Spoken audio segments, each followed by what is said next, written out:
अच्छा, वो एक्सीडेंट इस वृंदा के बच्चों का हुआ था। एक्सीडेंट स्पॉट पर आपने तो देखा होगा कि एक्सीडेंट किस गाड़ी ने किया, या आपने उस गाड़ी का नंबर वगैरह तो नोट किया होगा, या कुछ कलर वगैरह। सॉरी इंस्पेक्टर, मैंने सिर्फ कार एक्सीडेंट होते हुए देखा है। उसके बाद जिस गाड़ी से इनकी गाड़ी टकराई वो इतनी तेजी से भाग गई कि मैं कुछ नहीं देख पाया। तोल मोल के बोलूं तो वो गाड़ी कौन सी थी ये भी मैं नहीं देख पाया। डॉक्टर साहब, मैं वृंदा देसाई। मेरे बच्चे, उनका एक्सीडेंट हुआ है।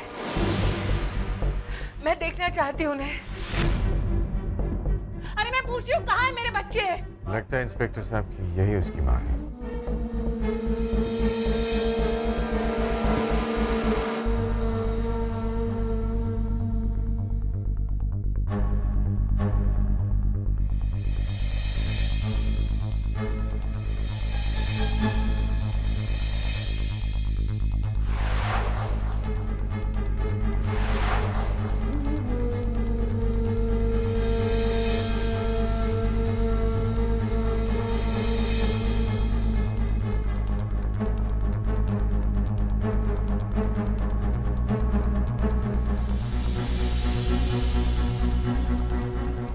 इंस्पेक्टर साहब, अगर मुझे कुछ पता चला तो मैं इमीडिएटली आपको इन्फॉर्म करूंगा। जी।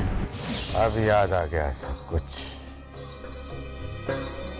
वो तीनों बच्चे जो एक्सीडेंट में मारे गए थे वो वृंदा के बच्चे थे, और उन तीनों बच्चों को किसने मारा? अब आया कहानी में एक खतरनाक ट्विस्ट, क्योंकि मैं ही जानता हूं कि वृंदा के पूरे परिवार को मौत के घाट किसने उतारा। कौन है उन बच्चों का कातिल? किस्मत तुम पर मेहरबान है द्वारकादास। और अब कौन सा मोहरा कैसे चल रहा है ये फैसला भी तुम्हारे हाथ में है।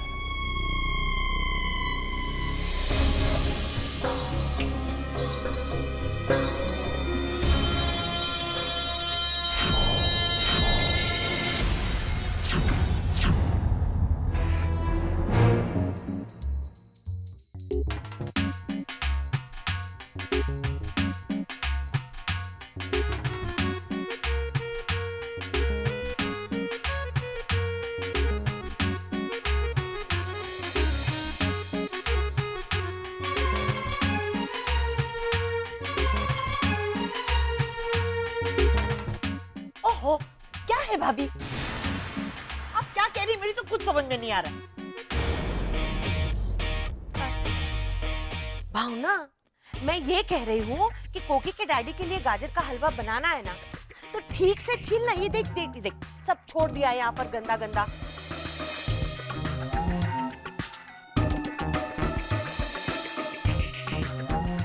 अरे कोकी, आज तुमने साड़ी बड़ी अच्छी पहनी है। अरे ये वही है ना जो तुम्हारे डैडी लेकर आए इस बार? हाँ। वैसे मानना पड़ेगा, तुम्हारे डैडी इतने बड़े बिजनेसमैन हैं, इतना बड़ा बिजनेस संभालते हैं वो, लेकिन तुम्हारे लिए गिफ्ट्स लाना कभी भी नहीं भूलते। कोकी, इस बार तुम्हारे डैडी कुछ ज्यादा ही परेशान और सोच में नहीं लग रहे? मतलब बिजनेस को लेकर ही, सीधी सी बात है। हाँ तो इतना बड़ा बिजनेस जो है कोई छोटा मोटा बिजनेस तो है नहीं, शेयर मार्केट की तरह। Don't feel bad. हाँ वैसे कोकी, इस बार मैं थोड़ा फील बैड कर रही हूँ तुम्हारे डैडी जी के लिए। नहीं, मेरा मतलब है अब वो यहाँ आए हैं लेकिन फिर भी शांति से तो नहीं रह पा रहे होंगे ना। अरे उस वृंदा की वजह से, क्योंकि वो जिस तरह से उसे देखते हैं ना, ऐसे लगता है जैसे वो पहले से ही जानते हैं उसे। क्यों भावना? हाँ हाँ भाभी, जब हमने इस वृंदा को पहली बार देखा, मेरे डैडी इसे कैसे पहचानते होंगे? भाई उन्होंने भी इस वृंदा को पहली बार ही तो देखा है। बट डोंट फील बैड, मेरी डैडी की नजर ना एक्सरे जैसी है। इंसान के दिमाग में क्या चलता है वो यूं यूं पहचान लेते। अब देखना मेरे डैडी कैसे बैंड बजाते हैं इस वृंदा की। का?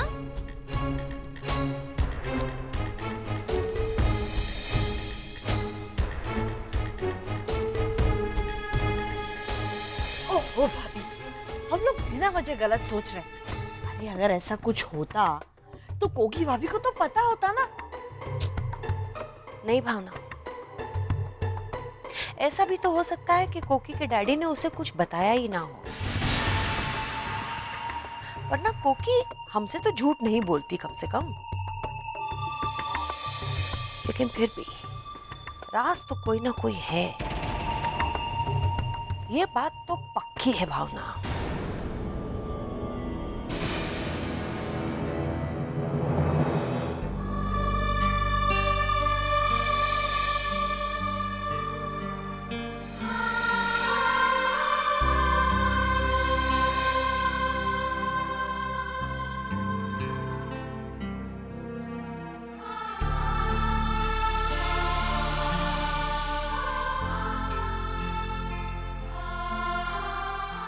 ये मेरे बच्चे। अरे तुम्हें कैसे पता चला मेरा कॉफी पीने का दिल है? मैंने अपने मासी के दिल में देख लिया। जिस माँ जैसे मासी ने मुझे इतना प्यार दिया, क्या मैं उन्हें इतना भी नहीं समझ पाऊंगी? कहाँ हैं आपके बच्चे? आपको तो कभी उनसे फोन पे बात करते भी नहीं देखा।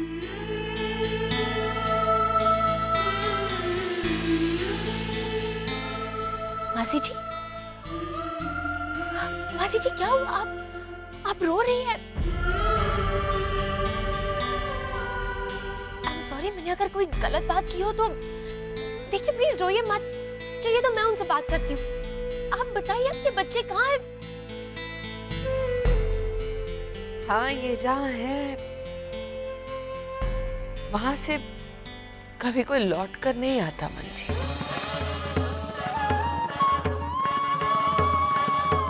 और जब ये गए तब उनकी अभागी माँ उनके साथ नहीं थी, वरना मैं अपने बच्चों को कभी जाने नहीं देती।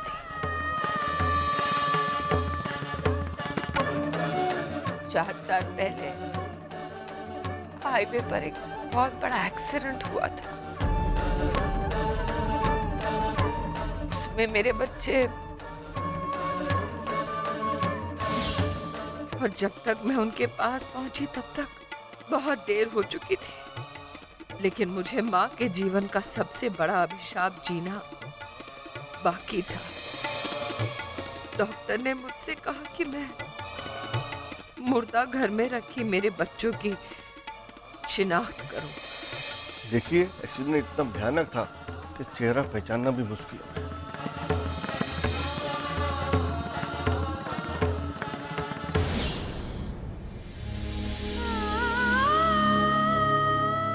जिंदगी देने वाली माँ अगर अपने बच्चों का मरा मुंह देखे तो इससे बड़ी सजा और क्या होगी उस माँ के लिए। मैं बार बार सोचती रही, प्रार्थना करती रही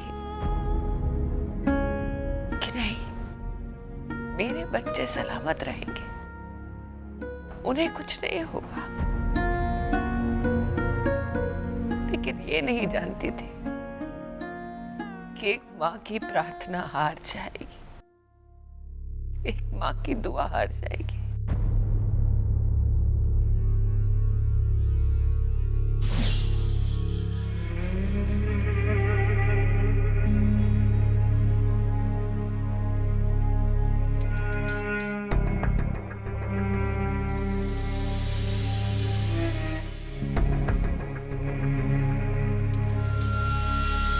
क्या कह रही हो माँ? कब गया हूँ मैं अपने परिवार को छोड़कर बाहर? आपका आशीर्वाद लेकर ही हमेशा अपना नया साल शुरू करता हूँ।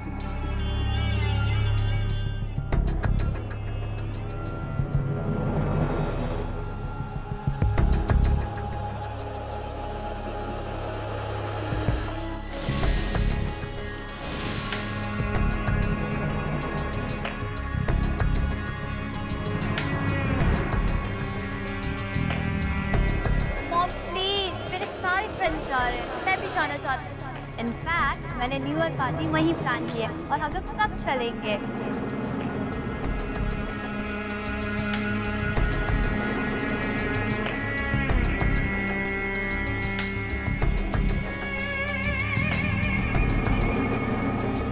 मामा देखो, मैं फिर से फर्स्ट आई हूँ। अब तो मुझे वो गुड़िया दिलाओगी ना, पिंक ड्रेस वाली?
महीने जिन्हें अपनी कोख में सींचा मैंने, जिनकी उंगली थाम कर उन्हें चलना सिखाया, उन्हीं बच्चों का मरा हुआ मुंह देखा। ऐसा लगा कि भगवान ने ना जाने कितने जन्मों की सजा एक साथ दे दी मुझे।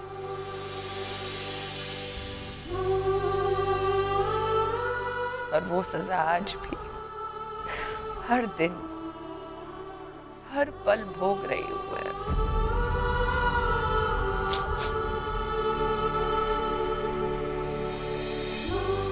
एक हादसे ने मेरी जिंदगी को हादसे में बदल दिया। समझ में नहीं आया मेरी कि तुम्हारे मासा जी को कैसे कहूं। बताना नहीं चाहती थी, लेकिन बताना तो पड़ा, बताना तो पड़ा। आप कहाँ है मौसा जी? अमेरिका में। लेकिन मौसी जी, कुछ पता चला? मतलब ये एक्सीडेंट कैसे हुआ, किसने किया?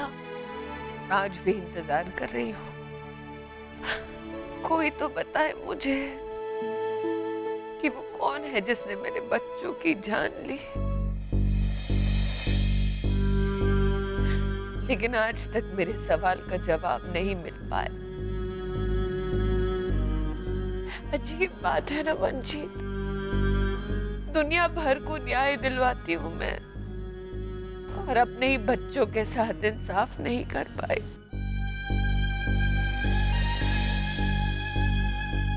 अपने बच्चों को न्याय नहीं दिलवा पाई। बहुत याद आती है जब उनकी, तो तुम तीनों को देख लिया करती हूँ।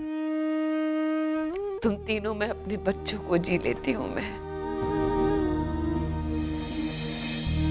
शायद इसीलिए बार बार कहती हूँ, माँ सी हूँ लेकिन माँ जैसी।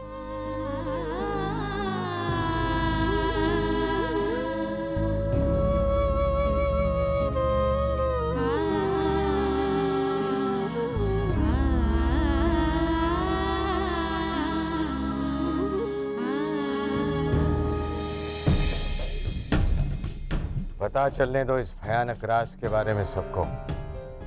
पूरा घी वाला परिवार हिल जाएगा। लेकिन तोल मोल के बोलूं तो एक बार कातिल से बात करके उसे याद तो दिला दो।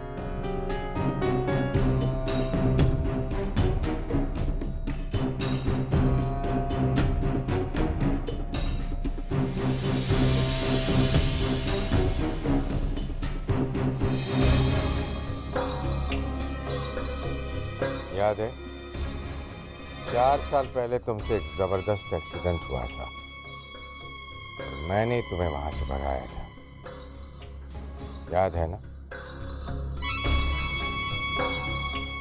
तोल मोल के बोलूं तो कब्र से गड़े मुर्दे बाहर आ रहे हैं। जरा होशियार रहना, ये मामला दोबारा खुल रहा है।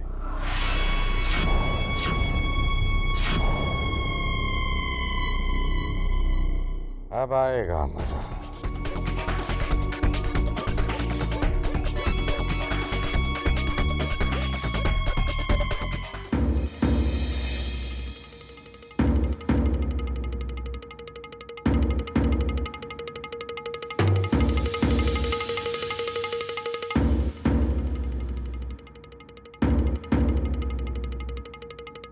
मासी जी ऐसे कैसे हो सकता है?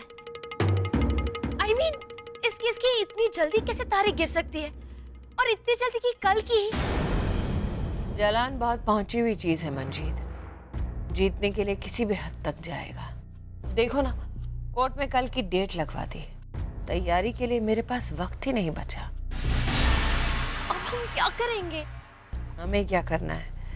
अब जो भी करेगा वो जलान ही करेगा। भाई इतनी बड़ी कंपनी का मालिक है, यकीन है मुझे कि 5 करोड़ के इस दावे के लिए 50 करोड़ तक खर्च देगा। हार थोड़ी ना मानेगा। और दूसरी ओर वो निशा अपना जाल बुन चुकी होगी हमारे चारों ओर। इस जाल से बचना मुश्किल ही नहीं, सच कहूं तो नामुमकिन लगता है मंजीत। मासी जी, मतलब आप कह रहे हैं कि हम हार जाएंगे? हमें 5 करोड़ उन्हें देने पड़ेंगे? मैं इतने पैसे कहां से लाऊंगी? गॉड, अब हम क्या करेंगे मासी जी? ऐसे नहीं हो सकता। अब हार से बचने के लिए हमारे पास एक ही रास्ता है। एक ही रास्ता? कौन सा? जिस तरह डूबते हुए को एक तिनके का सहारा काफी होता है, उसी तरह हार से बचने के लिए मेरे पास एक उपाय है। अगर इस उपाय का इस्तेमाल ना किया तो हमारा डूबना तय है। क्या करना होगा? मंजीत, तुमने निशा और समीर की फोटोग्राफ अखबार में छपवाई। इस गुनाह को कबूल करना होगा। कहना है ना कि ये काम तुमने ही किया है।